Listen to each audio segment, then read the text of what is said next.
sécurité et consommation électrique bilan.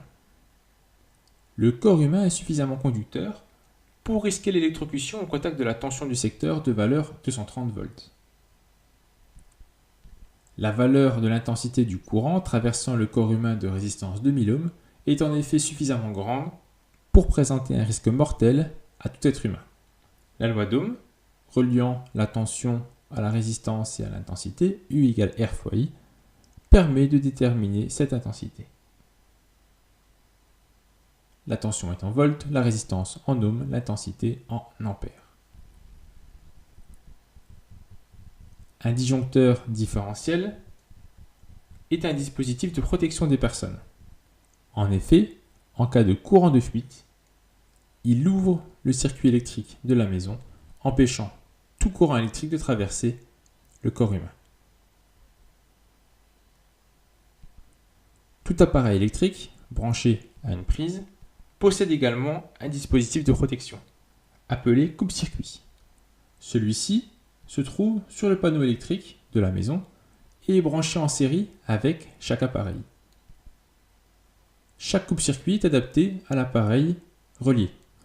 On aura donc un coupe-circuit différent pour une télévision ou un lave-linge qui vont être traversés par des courants d'intensité différentes.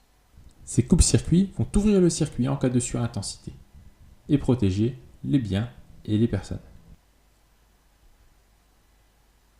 La puissance électrique P d'un appareil soumis à la tension U et traversé par un courant d'intensité I a pour expression P égale U fois I, où P s'exprime en watts, U en volts et I en ampères. Cette expression permet, connaissant la puissance de l'appareil et la tension du secteur U, de choisir l'intensité limite à laquelle le coupe-circuit se déclenchera. Nous devons également veiller à ce que les appareils que nous utilisons ne consomment pas trop d'énergie. Pour cela, les étiquettes portées par les appareils nous précisent la puissance de l'appareil. Un appareil de catégorie A possédera une puissance plus faible qu'un appareil de catégorie D.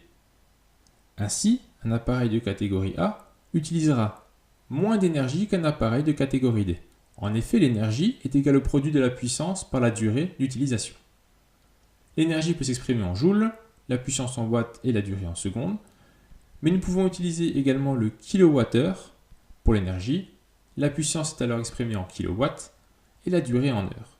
Le kilowattheure est l'unité d'énergie utilisée pour les factures électriques.